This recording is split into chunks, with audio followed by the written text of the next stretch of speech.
नमस्कार। सत्य हिंदी में आपका स्वागत है। मैं हूं प्रभाकर मणि तिवारी।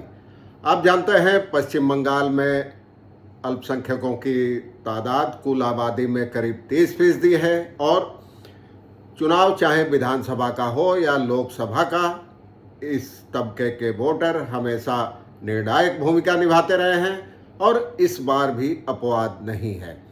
वर्ष 2011 की जनगणना के मुताबिक राज्य में अल्पसंख्यक आबादी 27% थी, जो अब बढ़कर 30% से ऊपर हो गई है। इस तबके का समर्थन चुनाव में जीत की गारंटी माना जाता है। यह वोट बैंक कांग्रेस से लेफ्ट फ्रंट होते हुए अब तृणमूल कांग्रेस के पाले में है, लेकिन पार्टी प्रमुख और मुख्यमंत्री ममता बनर्जी के सामने इस बार इसे एकजुट रखने की कड़ी चुनौती है। उसे भाजपा की ओर से जो कड़ी टक्कर मिल रही है, अपनी सीटों को बचाने की कोशिश कर रही है भाजपा। पिछली बार जो 18 सीटें जीती थी उसने, और इस बार 35 पार के नारे के साथ उतरी है।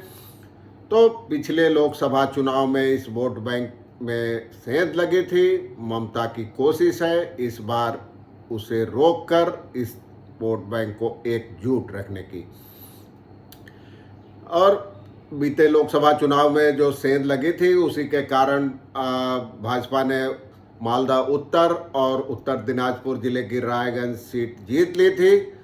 राज्य की 42 लोकसभा सीटों में से कम 7 पर अल्पसंख्यक तबका ही निर्णायक स्थिति में है। इस बार ममता बनर्जी शुरू से ही इस वोट बैंक को मजबूत करने की कवायद में जुटी हैं।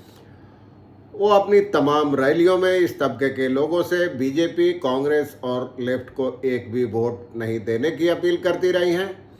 राज्य के मुस्लिम वोटर ऐतिहासिक रूप से हिंदू महासभा और जनसंघ के खिलाफ पहले कांग्रेस को समर्थन देते रहे थे, लेकिन 60 के दशक के आखिर और खासकर ज्योति बसु सरकार के सत्ता में रहने के दौरान यह तबका खुलकर लेफ्ट के समर्थन में आ गया था। वामपंथियों से इस तबके का मोहभंग शुरू हुआ वर्ष 2008 में आई सच्चर समिति की रिपोर्ट के बाद।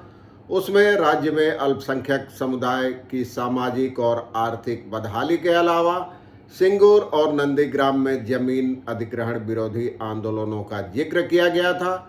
उस दौर में ममता बनर्जी के नेतृत्व वाली तृणमूल कांग्रेस अल्पसंख्यकों के मसीहा के तौर पर उभरी थी।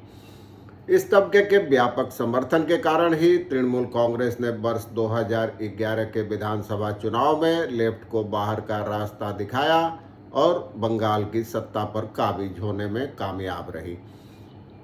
पश्चिम बंगाल के मुर्शिदाबाद जिले में सबसे ज़्यादा करीब 67% मुस्लिम आबादी है। उससे सटे मालदा जिले में भी यह आबादी 51.27% है। इनके अलावा राज्य के कम से कम 4 जिले ऐसे हैं जहां अल्पसंख्यकों की आबादी 35 से 50% के बीच है। इससे अल्पसंख्यक वोट बैंक की ताकत समझी जा सकती है। अल्पसंख्यक आबादी वाले ज़्यादातर जिले बांग्लादेश की सीमा से सटे हैं। बीजेपी सीमा पार से घुसपैठ के आरोप लगाते हुए ममता बनर्जी सरकार पर इनको संरक्षण देने का भी आरोप लगाती रही है। पार्टी ने चुनाव से ठीक पहले संशोधित नागरिकता कानून लागू कर दिया है। इससे पड़ोसी देशों से आने वाले तमाम तबकों को नागरिकता देने की बात कही गई है, लेकिन इसमें अल्पसंख्यकों यानी मुस्लिमों का कहीं कोई जिक्र नहीं है। इसी वजह से मुख्यमंत्री ममता बनर्जी इसे अपने राजनीतिक फायदे के लिए भुनाने का प्रयास कर रही है। वे अपनी चुनावी रैलियों में कह रही है कि इस कानून के बाद ही नेशनल रजिस्टर ऑफ सिटीजन्स यानी एनआरसी आएगा और बीजेपी अल्पसंख्यकों को देश के बाहर खदेड़ देगी। इस वोट बैंक में बिखराव रोकने के लिए ही उनकी पार्टी यहाँ इंडिया गठबंधन के सहयोगी दलों यानी कांग्रेस और सीपीएम के साथ सीटों पर तालमेल करने की बजाय अकेले ही तमाम सीटों पर लड़ रही है। इसी वोट बैंक के भरोसे ममता ने मुर्शिदाबाद जिले की बहरमपुर सीट पर प्रदेश कांग्रेस अध्यक्ष और 5 बार के विजेता अधीर रंजन चौधरी के खिलाफ हरफन मौला क्रिकेटर यूसुफ पठान को मैदान में उतारा है। अपने इस वोट बैंक को अटूट रखने के लिए ही हाल के वर्षों में ममता अल्पसंख्यकों की सहायता के लिए दर्जनों योजनाएं शुरू कर चुकी हैं। इनमें अल्पसंख्यकों के मदरसों को सरकारी सहायता देना, इस तबके के छात्रों के लिए स्कॉलरशिप और मौलवियों को आर्थिक मदद देना भी शामिल है। इसी वजह से भाजपा समेत तमाम राजनीतिक दल उनके खिलाफ तुष्टीकरण की राजनीति के आरोप लगाते रहे हैं। राज्य सरकार ने अगस्त 2023 यानी पिछले साल इमामों और मुअज्जिनों के लिए जो मासिक भत्ता था उसे 500 रुपये बढ़ा दिया और अब यह क्रमशः 3000 और 1500 रुपये हो गया है। मुख्यमंत्री ममता बनर्जी हर साल ईद और बकरीद के मौके पर कोलकाता के रेड रोड इलाके में जो भीड़ जुटती है नमाज पढ़ने के लिए, भारी भीड़ जुटती है, वहाँ भी पहुँचती हैं। इस साल भी वो वहाँ पहुँची और लोगों से यह सुनिश्चित करने की अपील की कि अल्पसंख्यक वोटों में विभाजन नहीं हो। लेकिन यह तबका आखिर ममता बनर्जी और उनकी पार्टी का समर्थन क्यों कर रहा है?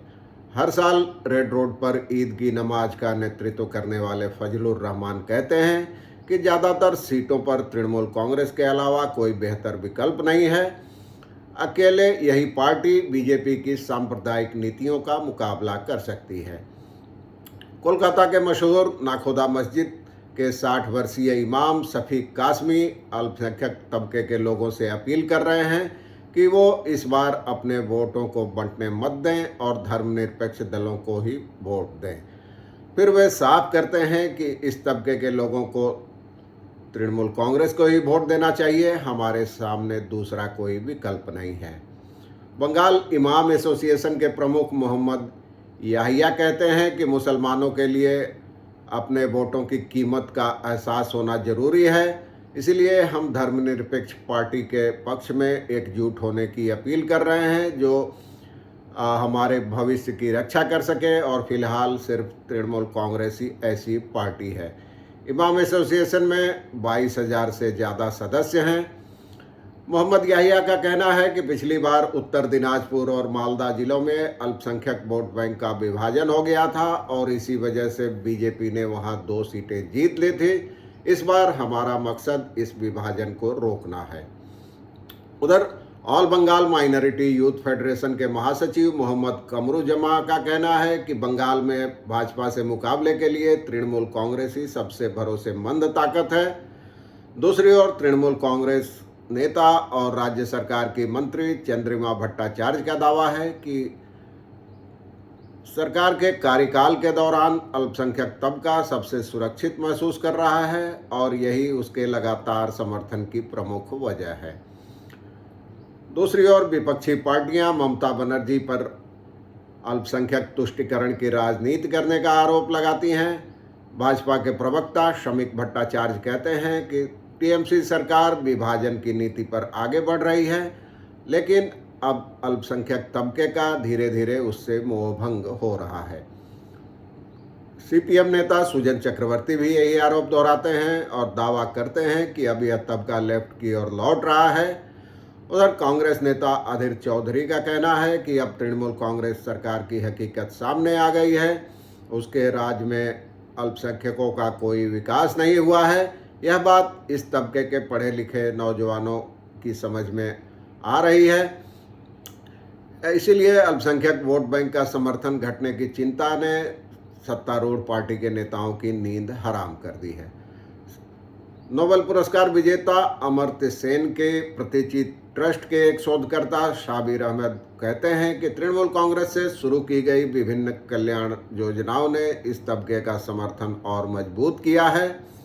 इससे तृणमूल के प्रति अल्पसंख्यकों का भरोसा बढ़ा है। हालांकि एक अन्य राजनीतिक विश्लेषक अब्दुल मतीन का कहना है कि तृणमूल का समर्थन करने के अलावा अल्पसंख्यकों के सामने दूसरा कोई भरोसेमंद विकल्प नहीं है। उनकी राय में मौजूदा राजनीतिक माहौल को ध्यान में रखते हुए टीएमसी को वोट देना मुसलमानों की मजबूरी है। अब लाख टके का सवाल यह है कि क्या ममता बनर्जी अपने इस सबसे मजबूत वोट बैंक में बिखराव रोकने में कामयाब रहेंगी या फिर उनसे अलग लड़ रहे कांग्रेस और लेफ्ट गठबंधन को इस वोट बैंक में सेंध लगाने में कामयाबी हासिल होगी। दूसरी ओर भाजपा भी इस वोट बैंक में सेंध लगाने के पक्ष में है। उसका दावा है कि वोट बैंक में बिखराव की स्थिति में फायदा उसे होगा जिस तरह पिछली बार रायगंज और मालदा उत्तर सीट पर मिला था। इससे वो सीटों की तादाद बढ़ाने की उम्मीद कर रही है। फिलहाल इस सवाल का जवाब तो 4 जून को ही मिल पाएगा। आज के लिए बस इतना ही। धन्यवाद। नमस्कार।